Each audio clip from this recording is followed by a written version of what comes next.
Mas, nessa hora, eu queria lhe fazer uma sugestão. Pegue o seu bonezinho e peça para sair, por favor. Obrigado. Obrigado. Olha, o Brasil está ficando numa situação em que é o seguinte, você vê aqui pessoas que eram simpatizantes do governo Bolsonaro elogiando Vossa Excelência. Pessoas que são eleitores ou foram eleitores ou desejaram uma mudança no Brasil, criticam a sua posição. Então, a política, por mais que o senhor não deseje, está presente nessas questões. O senhor fez manifestações públicas em defesa do presidente Bolsonaro. Eu vou falar de coisas que são inquestionáveis. Eu vou falar do passado, e o passado o mais recente possível. Vou falar de 2022. 2022. A inflação no Brasil, em 2022, foi de 5,8%.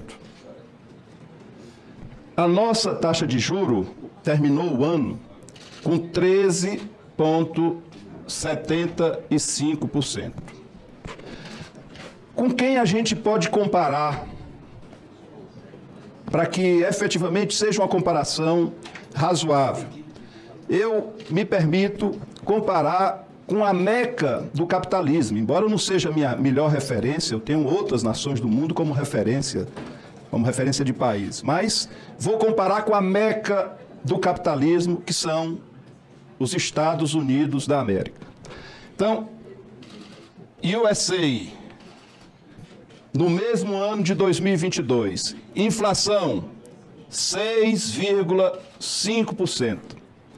Taxa de juro ao final do ano e aquela época uma das taxas históricas mais elevadas de lá. 4,5% ao mês, ou ao ano. Uma faixa, um intervalo, eles usam sempre banda 4,25, 4,5. O que é que está errado aqui? Onde é que o Brasil se situa nisso? Vou repetir os números. Inflação americana, 6,5%. Taxa de juro é para reduzir a inflação? Concordo. E concordo também que a melhor inflação é a mais baixa inflação. Eu só estou aqui dizendo que não há razoabilidade nessa diferença. Os Estados Unidos adotaram uma taxa de juros histórica de 4,5% para atracar uma inflação de 6,5%, que foi superior à inflação brasileira de 5,8%. E o Brasil adota 13,75%. Essa foi a taxa ao final. Meus prezados senadores, meu prezado presidente, ministro, a Constituição lhe dá status de ministro, é assim que quer lhe tratar, de forma muito respeitosa. De forma muito respeitosa. Essa questão recebe um agravante doído, porque inflação, eu sei, eu fui testemunha do mal que faz aos assalariados, porque os rentistas, a elite, tem como se proteger. Era o tempo do overnight, que está de volta. O governo se protege, os preços são reajustados e os tributos são em cima dos preços.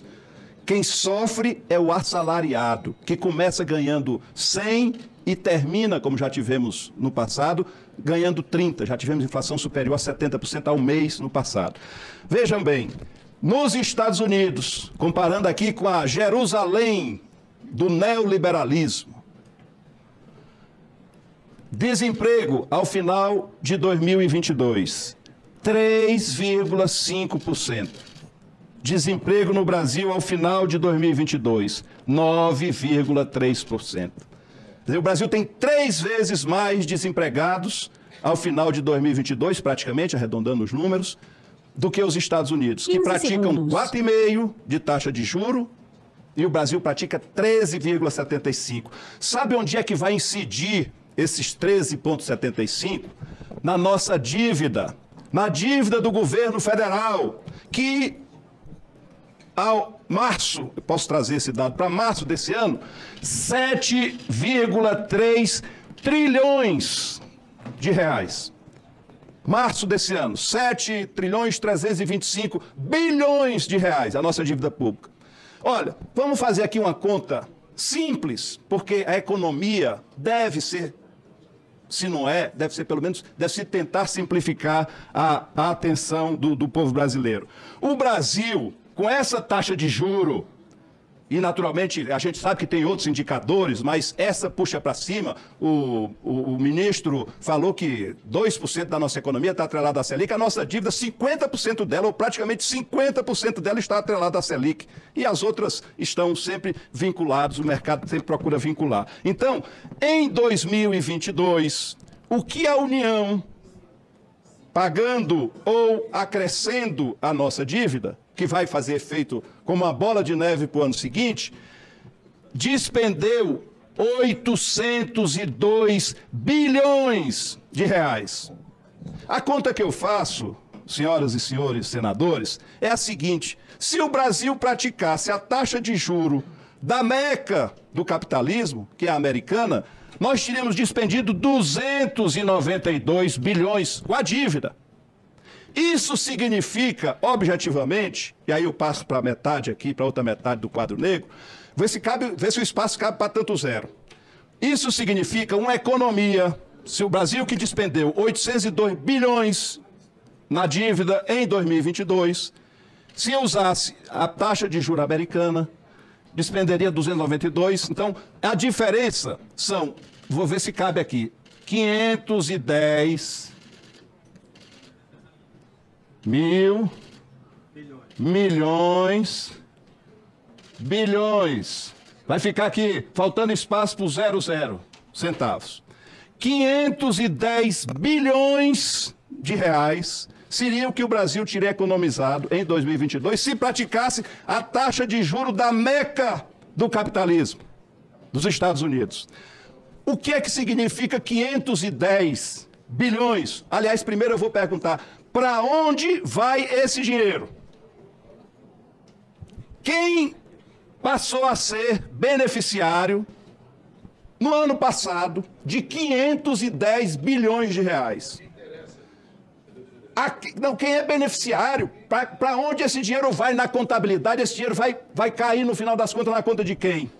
Vai cair na conta do tal rentista, que subiu, cresceu 5 milhões na apresentação aqui do ministro.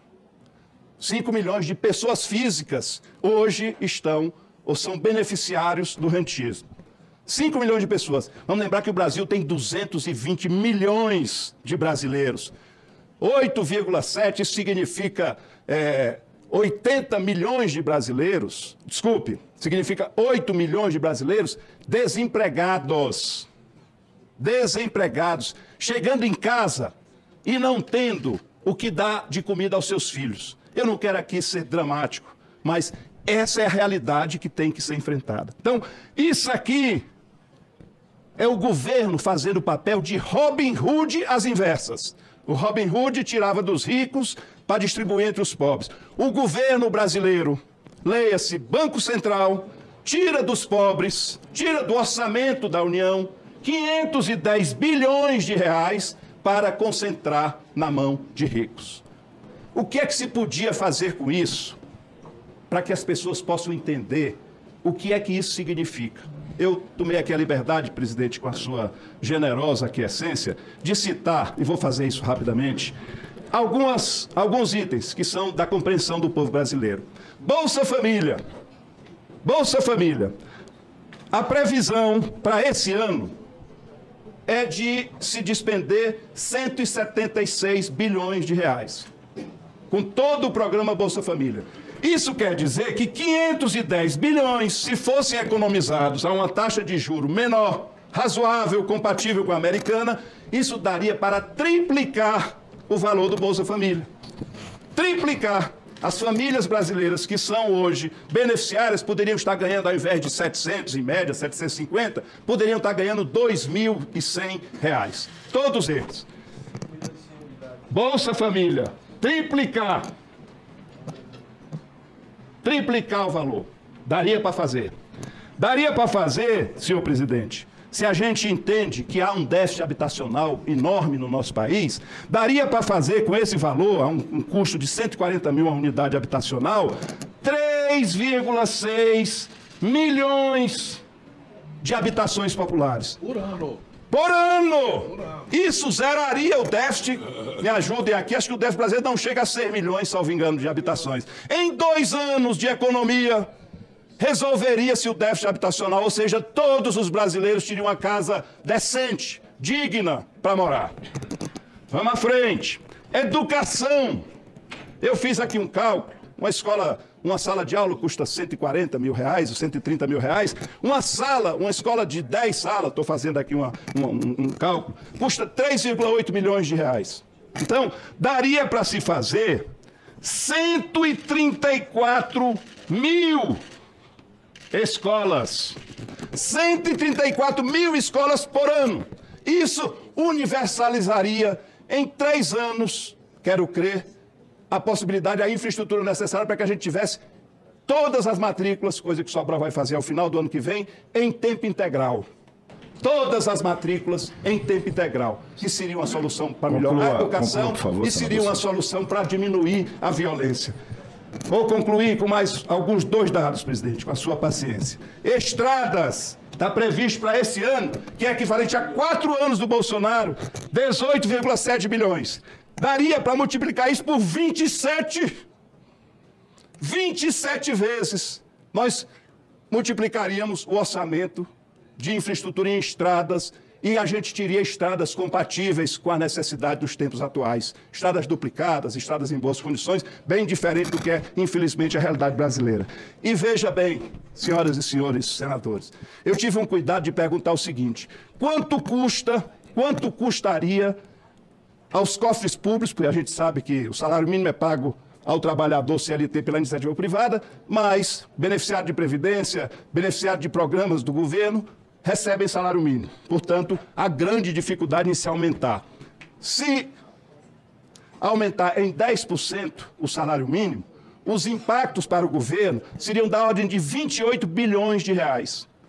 Numa conta simples, como deve ser simples as coisas, ou pelo menos nós, pessoas públicas, devemos nos esforçar para trazer isso ao conhecimento, à compreensão das pessoas, daria para elevar o salário mínimo em 180%. Praticamente triplicar o salário mínimo. Nós poderíamos ter aqui um salário mínimo de 4 mil reais com esse valor aqui, que está hoje indo engordar o bolso de quem já tem. Veja bem, eu não sou radical, eu não sou comunista, eu não sou socialista, eu sou social-democrata. Eu acredito na força e na fundamental importância da iniciativa privada. Senhor presidente, senhor ministro, presidente do Banco Central, a iniciativa privada brasileira hoje pensa 10 vezes antes de investir num negócio. O melhor negócio no Brasil hoje é vender o seu negócio e botar o dinheiro na aplicação financeira. Não vai ter uma preocupação, não vai ter licença ambiental, não vai ter delegacia do trabalho, não vai ter município, Estado, União, Receita Federal importunando. Venda o seu negócio, bote o dinheiro no mercado financeiro e dessa forma você vai estar bem da vida. É o que boa parte eu tenho assistido das empresas do meu Estado, dos empresários do meu Estado estão fazendo. Isso não pode. Juro alto, presidente, além de comprometer as finanças públicas, juro alto compromete a disposição da iniciativa privada de investir. E isso é que gera inflação de oferta. Inflação de oferta é gerada por isso. O que é que justifica a deflação? Mais um argumento para que a nossa inflação não é de demanda. O que é que justifica a deflação de julho, de agosto, de setembro? Que salto é esse? É só de óbvia conclusão que é preço administrado. Na hora que você mexe no preço da gasolina, na hora que você mexe no preço da energia, por impostos, por decisão federal, a inflação vai... Nós temos deflação, tivemos 3 meses seguidos de deflação. Portanto, concluindo, senhor presidente, me perdoe, presidente. Por favor, professor Cid, conclua. Muito obrigado. Muito obrigado. Eu tenho, assim, muito respeito pelas pessoas. Tenho muito respeito pelas pessoas. E acho que é minha obrigação, aliás, é do regimento dessa casa.